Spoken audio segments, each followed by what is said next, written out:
राहुल गांधी ने अमित शाह को नोटिस देकर पीएम दफ्तर के अंदर हड़कंप मचा दिया।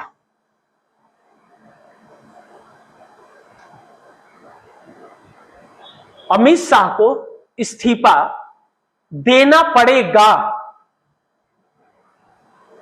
और अब अमित शाह का विरोध होना पूरे देश में शुरू हो गया और साथ में मोदी का, यानी कि आपस में टकराव अब शुरू हो गया। राहुल गांधी ने गृह मंत्रालय को नोटिस दिया एक लीडर ऑफ अपोजिशन के तौर पर, और वह नेग्लेक्ट नहीं कर सकते, उन्हें जवाब देना पड़ेगा इस बात का, क्योंकि इस देश के लीडर ऑफ अपोजिशन ने दिया है नोटिस। प्राइम मिनिस्टर के बाद में लीडर ऑफ अपोजिशन का नंबर आता है शैडो प्राइम मिनिस्टर के तौर पर। यहां मोदी अमित शाह फंस गए। अब अमित शाह से नोटिस में क्या मांगा है? अमित शाह से नोटिस में यह मांगा राहुल गांधी ने कि पैलेट गन का इस्तेमाल करने के लिए पुलिस को किसने इजाजत दी और क्यों? ऐसे क्या हुआ? जो छात्र हमारे बच्चे थे आए हुए थे दिल्ली, क्या हुआ आतंकवादी थे या हुआ क्रिमिनल थे कोई? उनसे किस चीज की खतरे थे और उनसे सरकार ने बात क्यों नहीं की?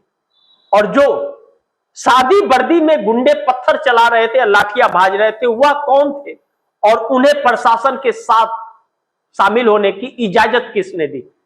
बगैर प्रशासन के मर्जी का परिंदा भी उस टीम में शामिल नहीं हो सकता, तो वह कैसे हुए? और पत्थर की गाड़ियां क्यों खड़ा की गई और उस पत्थर का इस्तेमाल छात्रों के ऊपर क्यों किया गया? यह बहुत बड़ा, यह क्रिमिनल केस बनता है होम मिनिस्ट्री पर। बच्चों के लिए इजाजत नहीं दे सकता कोई। अब इस नोटिस से इस सरकार के लिए संकट यह उत्पन्न हो रहा है कि इस सरकार के पास कोई भी ऑप्शंस नहीं बच रहे हैं। या तो उस पतली गली से निकले तो फिर जनता दौड़ा लेगी, ना निकले तो अमित शाह का इस्तीफा होगा। अब इन चीजों को लेकर के पीएम दफ्तर के अंदर एक हड़कंप सी परिस्थिति मच गई है और अमित शाह का इस्तीफे की मांग विपक्ष ने शुरू कर दिया है। लेकिन यहीं पर मोदी और शाह का पूरे देश में जो पोस्टर लगे रहते थे वह फाड़े जा रहे हैं। कहां? पेट्रोल पंपों पर जो इवेंट बाजी चल रही थी मोदी की, वह इवेंट बाजी खत्म हो रही है। वहां से छात्र हर जगह इनके पोस्टर को फाड़ भी रहे हैं और चप्पल से पीट भी रहे हैं। कौन? छात्र, कोई और नहीं। अब ऐसे में सवाल यह उठता है कि 5 राज्यों के चुनाव मात्र 4 से 5 महीने बाद हैं। मोदी और शाह जो नायक हैं भारतीय जनता पार्टी के, वह प्रचार करने कैसे जाएंगे जब पोस्टर पर चप्पल बरस रही है? और पार्लियामेंट सेशन जो चल रहा है, पार्लियामेंट के अंदर विपक्ष पूरी तरह से हमलावर है। इंडिया गठबंधन पूरी तरह से हावी है, अब पहले से भी ज्यादा मजबूत हो गई है, जिसके बातों को नजरअंदाज नहीं कर सकते अब। और अब लफाबाजी से चलेगी नहीं। अब इन्हें पता चल गया है कि जनता नजर रख रही है, इनका लफाबाजी नहीं चलेगा, क्योंकि इनकी असलियत युवा पीढ़ी समझ गई है। ऐसे में मोदी सरकार बहुत बड़े संकट में है। लेकिन इस प्रचार प्रसार के बीच प्रचार में जा पाएंगे नहीं जा पाएंगे, 4 महीने क्या सब कुछ ठीक कर लेंगे या माहौल सही हो जाएगा, ऐसा बिल्कुल प्रतीक तो नहीं हो रहा है। क्योंकि जिस तरह से किसान अब दिल्ली कूच को तैयार हो रहे हैं,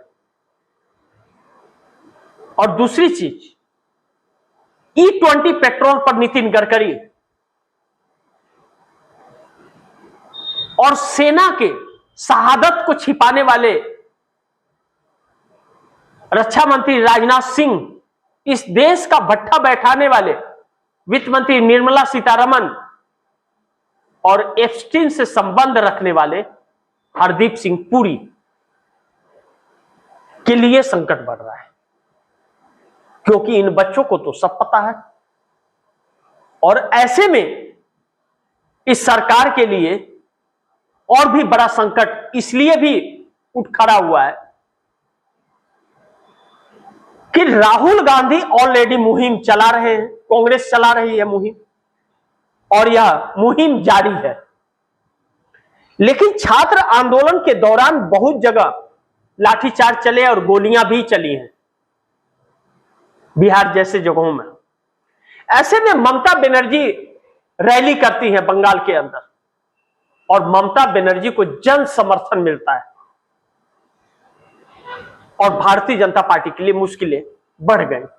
जो अभी तक भारतीय जनता पार्टी ममता बनर्जी को पिटवा रही थी अपने गुंडों से, वह गुंडे नजर नहीं आ रहे हैं। इंडिया गठबंधन एकजुटता में इतनी ताकत मिली है। अब बड़ी महत्वपूर्ण यह भी है कि भारतीय जनता पार्टी के अंदर आरएसएस भी अब नसीहत दे रहा है मोदी को, और मुरली मनोहर जोशी जैसे लोग अब इस सरकार के खिलाफ मुखर होकर के बोल रहे हैं, और जो सांसद हैं 240 वह भी अंदर भी और बाहर भी अब बोलने की साहस दिखाने लगे हैं। राहुल गांधी ने प्रेस कॉन्फ्रेंस करके कहा कि सरकार को जवाब देना पड़ेगा और अमित शाह को इस्तीफा दी, यानी कि नरेंद्र मोदी की मुश्किलें बढ़नी अब शुरू हो रही है, जो इनके लिए बड़ी चिंता का विषय है। लेकिन इस बीच एक और समस्या इनके लिए बढ़ रही है। वह समस्या यह बढ़ रही है कि मोदी क्या अब इस्तीफा दे देंगे, या 2029 तक सरकार चला पाएंगे, या आने वाली जो 5 राज्यों के चुनाव हैं 4-5 महीने बाद भारतीय जनता पार्टी धराशाह हो जाएगी पूरी तरह से।